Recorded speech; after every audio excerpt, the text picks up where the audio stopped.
Bismillahirrahmanirrahim.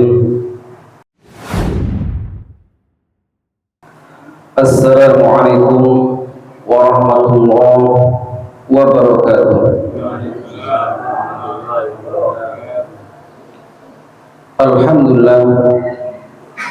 Alhamdulillahilladzi ja'ala al-ilma arfa'a sifatil kamaliyah. Asyhadu an la ilaha illallah wahdahu la syarika lahu wa asyhadu anna Muhammadan 'abduhu wa rasuluhu la nabiyya ba'dahu. Allahumma shalli wa sallim ala sayyidina Muhammadin wa ala alihi wa ashabihi wa man tabi'ahum bi ihsanin ila yaumiddin. Qala Allah Ta'ala fi Kitabihil Karim. A'udzu billahi minasy syaithanir rajim. Bismillahirrahmanirrahim. Ya ayyuhalladzina amanu taqullaha wal tanzur nafsum ma qaddamat lighad wattaqullaha innallaha khabirum bima ta'malun. Shadaqallahul adzim. Tiada kata yang lebih indah selain ucapan syukur alhamdulillah. Pada pagi hari ini Allah masih berikan kita berbagai macam nikmat. Allah masih berikan kita keistiqomahan, berikan nikmat iman dan Islam yang merupakan nikmat terbesar bagi kita. Mudah-mudahan atas segala nikmat-nikmat tersebut kita termasuk orang-orang yang pandai mensyukurinya. Jamaah sholat subuh mushola Al-Ikhlas yang dirahmati Allah, melanjutkan kajian kitab Nasaihul Ibad sampai kita di bab yang kedua, makalah yang ke-9. Bismillahirrahmanirrahim. Jamaah yang dirahmati Allah, seperti biasa sebelum kita mengkaji kitab ini, alangkah lebih baiknya kita khususkan membaca suratul Fatihah bagi musonif atau pengarang kitab ini, yaitu Ibnu Hajar Al-Asqalani dan pensyarahnya Imam Nawawi Al-Bantani. Mudah-mudahan keduanya mendapatkan tempat yang tertinggi di sisi Allah, dan bagi kita yang mempelajari, yang mendengarkan, yang memahami, mudah-mudahan mendapatkan keberkahan dari ilmu beliau berdua. Ala hadri al-Fatihah. Al-maqalatu tasi'ah an Sufyan ats-Tsauri radhiyallahu anhu. Pada makalah yang ke-9 ini dari Sufyan ats-Tsauri, mungkin pernah dengar namanya ya. Siapa dia? Wa huwa Syekh Al-Imam Malik. Dia gurunya Imam Malik. Imam Malik gurunya Imam Syafi'i. Jadi kakek gurunya Imam Syafi'i. Kan jarang kan kalau misalnya bukan kajian kitab itu kita kenal ulama gitu ya.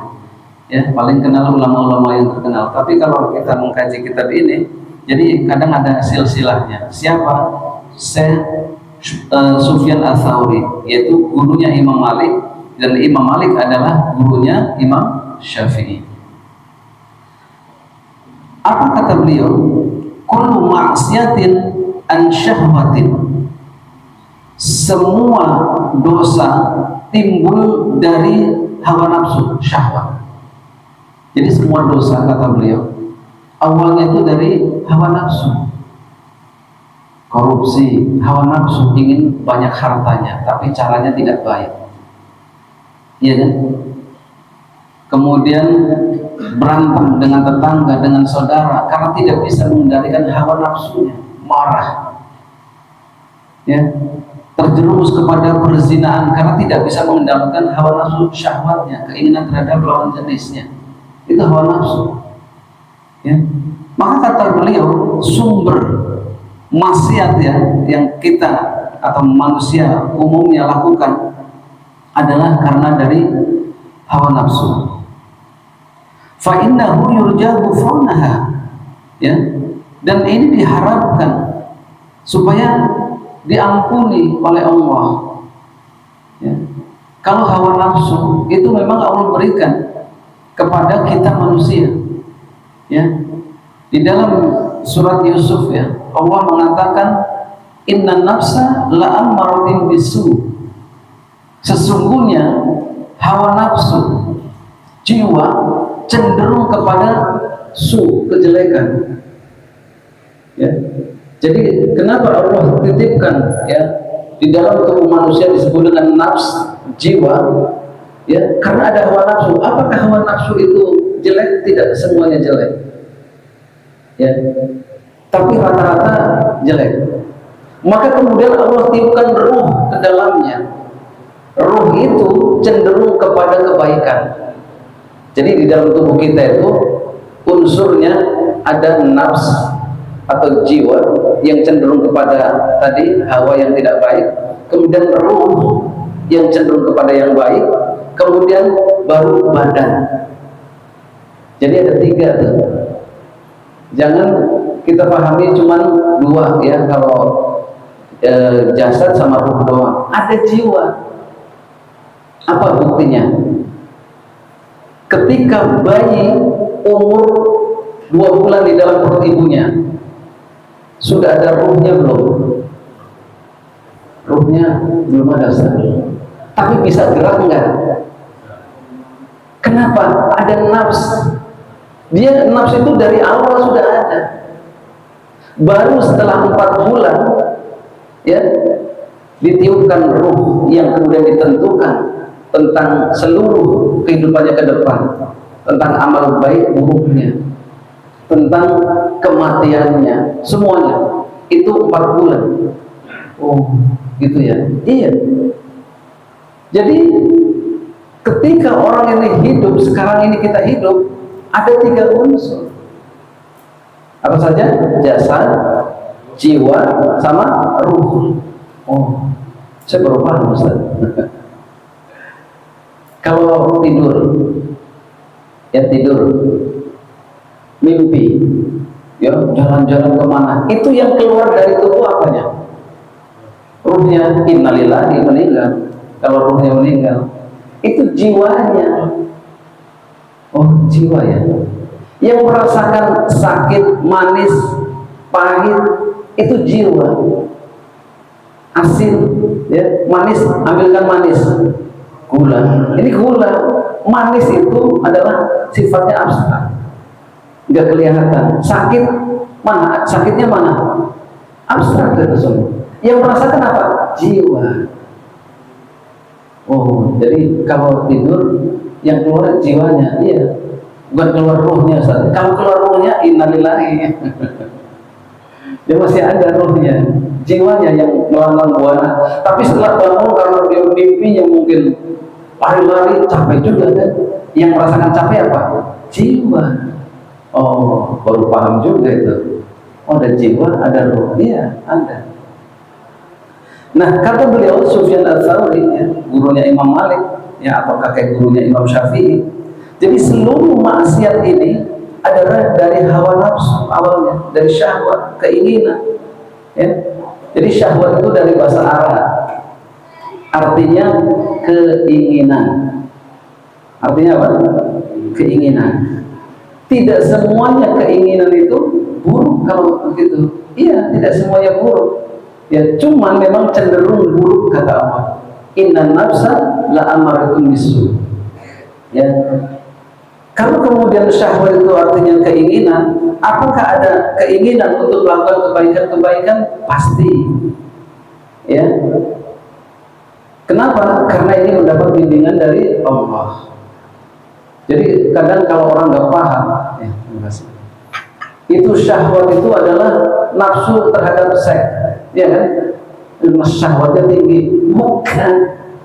Jadi kadang bahasa ini mengalami konotasi, ya, mengalami konotasi. Jadi kadang konotasinya bisa jelek, ya bisa baik. Jadi syahwat itu artinya keinginan, bukan seks. Oh, ya. Jadi syahwat itu bisa nanti baik, buruk, ya. Yang bisa terhadap seks juga, bisa terhadap yang lain, itu syahwat itu begitu, artinya keinginan. Nah, saya lanjutkan. Kalau kemudian maksiat itu adalah dari hawa nafsu, ya, dari keinginan, Sesungguhnya, maka sesungguhnya diharapkan ini akan mendapatkan ampunan dari Allah, karena Allah sudah memberikan hawa tadi, dan kemudian kita tergoda melakukan maksiat, dosa, ya kita berharap itu diampuni, dan ini ada harapan untuk diampuni. Nah, sebaliknya, wa kullu ma'siyatin an kibrin. Nah, ini nih. Dan setiap maksiat dari kesombongan. Hati-hati. Kalau tadi maksiatnya karena hawa nafsu, tetapi maksiatnya karena kesombongan, ya. Dan ini dikatakan da'watul fadli, ya. Ini masya Allah sumber yang berbahaya. Fa innahu la yarju, ya, ghufrana li'anna ma'siyatan iblisa kana asluha kadzalik. Karena iblis, ya, iblis nenek moyangnya jin atau dosa itu, ya, karena dari sombong, ya, dikeluarkan dari surga karena sombong. Jadi hati-hati, sombong ini sumber maksiat yang utama, lebih berat daripada hawa nafsu tadi, ya. Makanya jangan sombong, karena nggak ada juga yang pantas disombongkan, ya. Kan ada cerita tuh, ketika seorang ulama, ya, sedang berdialog dengan seorang sultan, raja. Suatu hari ketika sedang dialog, ya, dalam suatu acara jamuan, ulama tadi tanya kepada sultan atau raja tadi, wahai sultan, wahai raja, kalau seandainya, ya, kamu ini harta kamu yang begitu banyak, ya, dan kemudian kamu berhari-hari tidak makan dan minum, dan hanya ada satu gelas air ini, apakah kamu mau menukarkan satu gelas ini dengan separuh hartamu? Coba. Ya, demi bertahan hidup, saya akan merelakan separuh harta saya untuk segelas air. Masya Allah, ya. Karena dia udah berhari-hari nggak ketemu air, nggak bisa minum, dan kemudian ada air satu gelas, tapi maukah ditukar dengan separuh kekayaanmu? Mau, wahai guru, mau tuh. Jadi separuh kekayaanmu hanyalah satu gelas air. Ada artinya enggak? Enggak ada. Cuma segelas air. Oh, luar biasa. Setelah itu diminum misalnya. Nah, setelah engkau minum, ya, ternyata yang kamu minum air itu adalah racun, dan akan netral racun ini dengan satu gelas air. Sisanya tadi ada 2 gelas air. Kira-kira supaya kamu sembuh dan harus minum satu gelas air itu lagi, maukah separuh hartamu ditukar untuk menetralisir tadi?